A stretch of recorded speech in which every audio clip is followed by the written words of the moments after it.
Shabbat Shalom to all my friends. We are getting ready for Purim and this week's Torah portion of Tetzaveh, which means to command.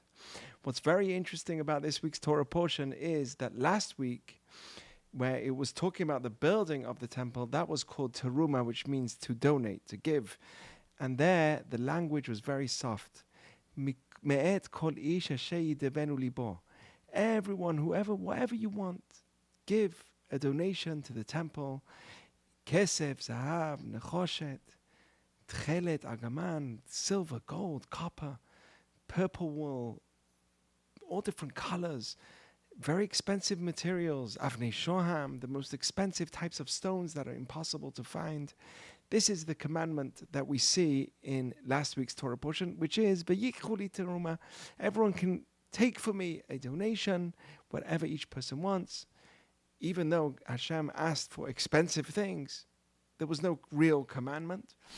And that was for the building of the temple. But this week's Torah portion, which is called Tetzaveh, the whole name of the Torah portion is called to command. And what's the commandment? Now that we built the temple, go Moshe and command Aaron and his sons, that they were the Kohanim, the priests, command them that they are going to now work inside of the temple. To work in the temple, even though you're just lighting a candle every day. You are going to lahalot ner tamid, take a flame and light the menorah every day in the temple, and all the work that was tamid, daily in the temple, that needed a tzivui, a commandment. And the Rashbam, one of the great commentaries on the Torah, says that it's very easy for a one-time donation, even if it's something very expensive, very big, it's easy for people to give. But when it comes to a day-to-day work, something that you have to do daily, even if it's something small, that needs a commandment. That needs a lot of discipline. It's not easy. It's very easy to go on a diet for 1 day, for 2 days, to say, I'm not going to eat any more chocolate. I'm going to stop with sugar. Easy. But to do that daily, that's where the real test comes. And you know what? If you really want to be healthy, it's the daily work.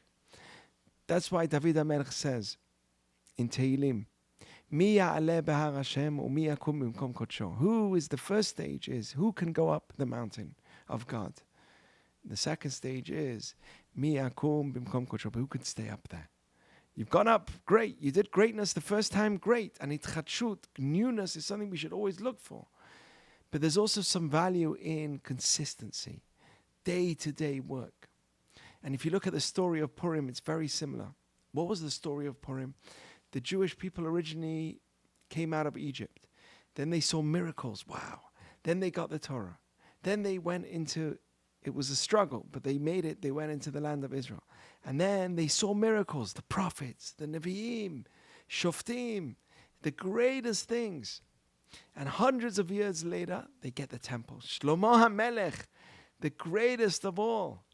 And they saw miracles around the whole world. The world was coming to see the miracles that were happening in the temple.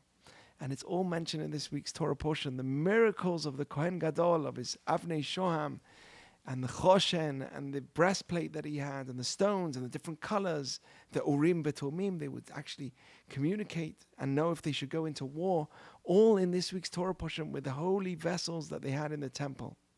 All of that was miracles, miracles, miracles, miracles, until the temple was destroyed. That's the first temple was destroyed by Nebuchadnezzar. 70 years later is the story of Megillat Esther Purim. And what is it? Now they're facing the greatest threat that they've ever had. The entire nation will be destroyed on a certain day in the month of Adar. They are facing a threat, and it's different. They are in exile. They're no longer in the land of Israel, no longer seeing all the miracles and prophecy, even though they were with prophets. But since they are outside of the land of Israel, prophecy is removed. And they are broken. The temple has been destroyed. The miracles that they've seen have been taken away from them. And you know what the Talmud in Shabbat says? Kiyemu v'kiblu, the Jewish people at the end, and it's based on what it says in the Megillah. That Kiyemu v'kiblu, the Jewish people received the Torah. That till now they got the Torah, yes.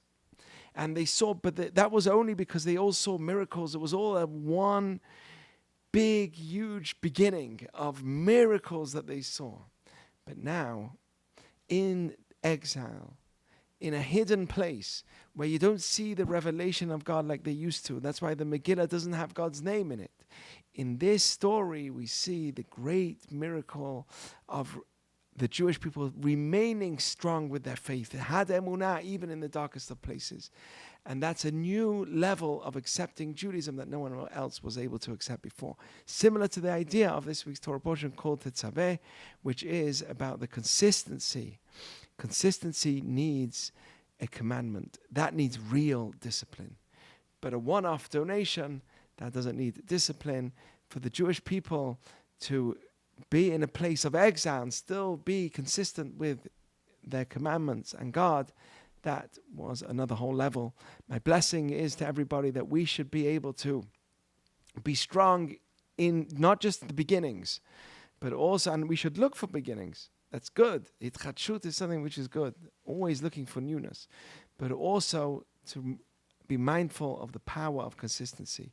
It's great to read a book, but it's even greater to finish it. It's great to start something, but it's even greater to finish it. How is Torah learned? It's learned daily. And that's, by the way, what the Ner Tamid, the continuous light, it represents Torah. The menorah and the light represented Torah. How is Torah achieved? Like water. How is water given to us? By drips, drip by drip by drip, daily, daily. I learn a Mishnah today. I learn a Mishnah tomorrow. I don't say, oh, how am I going to finish this whole thing? Or have an inspiration. Today I need to learn a lot. So I'm going to learn for 10 hours. Well, that's great. But the real way a person becomes great in Jewish learning is by daily pushing ourselves, daily turning our phone away, or daily pushing another hour, daily making that 1 hour where I'm driving, listening to some wisdom of Torah, daily learning, until a person comes out to be a chacham gadol, chacham lev, a person with wisdom, a wisdom in his heart as well. Shabbat shalom u'mevorach. Thank you for listening.